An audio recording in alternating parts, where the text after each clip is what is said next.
আসসালামু আলাইকুম রহমতুল্লাহ। আজ ৩-৪ দিনের সেনাবাহিনীর ভূমিকা দেখে মনে হচ্ছে বাংলাদেশে একটা বাহিনী আছে। স্বাধীনতা সার্বভৌমত্বের যে প্রতীক আমাদের সেনাবাহিনী, সেই সেনাবাহিনী তারা ছন্দে ফিরে এসেছে। সেই সেনাবাহিনী তারা যথার্থ দায়িত্ব পালন করেছে। এই সেনাবাহিনীকে ছোটো করার, এই সেনাবাহিনীকে মানুষের মুখে মুখে দাঁড় করার, এই সেনাবাহিনীকে অবমূল্যায়ন করার যে অপপ্রচেষ্টা চলছিল, সেই অপপ্রচেষ্টাকে রুখে দেওয়ার সর্বোত্তম চেষ্টা করছে সেনাবাহিনী।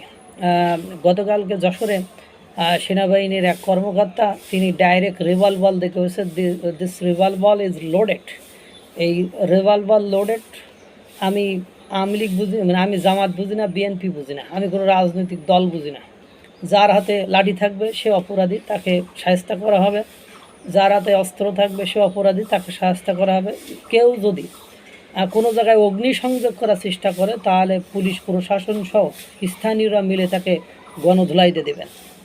কেউ যদি কোথাও অগ্নিসংযোগ করতে চায় বা কেউ যদি কোনো যার হাতে লাঠি থাকবে সে পরিবেশ পরিস্থিতিকে অশান্ত করতে চাইবে, তাকেই সাইজ করা হবে, তাকে ধুলাই করা হবে। যশোরের এটা ঘটনা।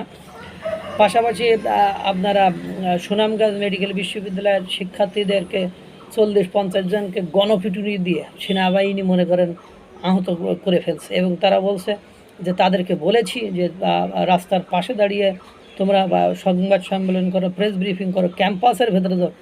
রাস্তা ব্লকেট করে একটা মানে রাস্তা ব্লকেট করে জনদুর্ভোগ বাড়িয়ে তুমি কিসের আন্দোলন করো? হ্যাঁ, মানে এরকম কথা বলছে। বৈষম্য বিরোধী বুঝি না। অর্থাৎ আগে যেমন বৈষম্য বিরোধীদের আমরা দেখেছি 5ই আগস্টের পরবর্তী সময়ে ঘাড়ে তুলে, সেনাবাহিনী ঘাড়ে তুলে তারা তাদের বক্তব্য দেওয়ার সুযোগ করে দিয়েছে। সেই সেনাবাহিনী এখন বলছে বৈষম্য বিরোধী বুঝি না, ডাইরেক্ট অ্যাকশান। কোনো কথা হবে না, সরাসরি অ্যাকশান।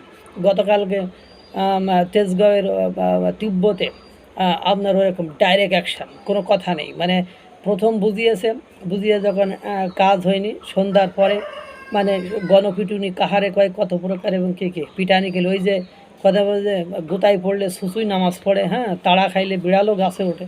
হ্যাঁ, ওই যে সেরকম দেখলাম এক পাবলিক গাছে উঠে গেছে মারির জোড়নে, মানে সেনাবাহিনীর মারির জোড়নে দেখলাম একজন গাছে উঠে বসে আছে।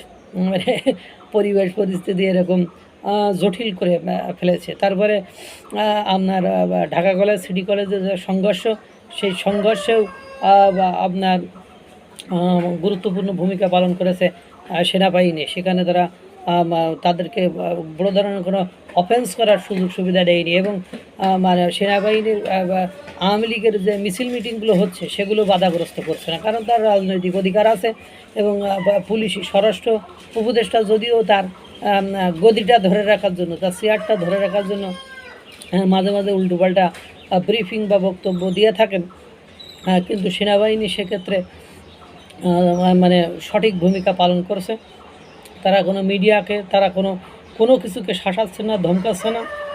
একদম মনে করেন রাজনৈতিক পরিবেশ পরিস্থিতি একটা ফ্রি অ্যান্ড ফেয়ার এবং নিউট্রাল যে অবস্থান, সেই অবস্থানে আমার মনে হচ্ছে সেনাবাহিনী 4-5 দিন সেই ভূমিকাটা পালন করেছে, ভালো লাগছে। এবং পাশাপাশি স্বরাষ্ট্র উপদেষ্টা বিভিন্ন স্থানে আপনারা জানেন আওয়ামী লীগের নেতাকর্মীদেরকে রাতের অন্ধকারে বা রাতে তুলে নিয়ে যাচ্ছে, যেমন তুলে নিয়ে চাঁদা দাবি করছে, তাদেরকে বা অপহরণ করে তাদেরকে পানিশমেন্ট দিচ্ছে, তাদেরকে হয়রানি করছে।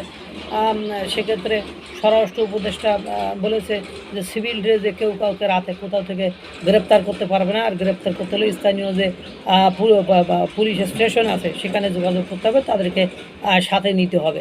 সুতরাং দেখা যায় অনেক জায়গায় র্যাব, ডিবি, পুলিশ, সেনাবাহিনী এই বলে অনেক জায়গায় ডাকাতি, চুরি, বাটপারি, ছিনতাই, অপহরণ করে মুক্তিপণ দাবি, এইসব ঘটনা যে ঘটেছে, এই আইনটা আগেও ছিল, কিন্তু পরবর্তীতে এইটা আবার নতুনভাবে স্ট্রিক্টভাবে ফলো করার নির্দেশনা দিয়েছে। সেনাবাহিনীর ভূমিকা ভালো লাগছে। সেনাবাহিনীর তার আসল রূপে ফিরে এসেছে। একটা মানে ইনক্লুসিভ নির্বাচনের জন্য, একটা ফ্রি ফেয়ার ইলেকশনের জন্য যে পরিবেশ পরিস্থিতি যে ভূমিকা দরকার, সেটা সেনাবাহিনী এভাবেই ফিরে এসে পালন করুক, তারা পরিবেশ পরিস্থিতিকে শান্ত করুক। আমরা এটাই চাই। আল্লাহ তাআলা সকলকে ভালো রাখুক, সুস্থ রাখুক। আসসালামু আলাইকুম ওয়া রাহমাতুল্লাহ।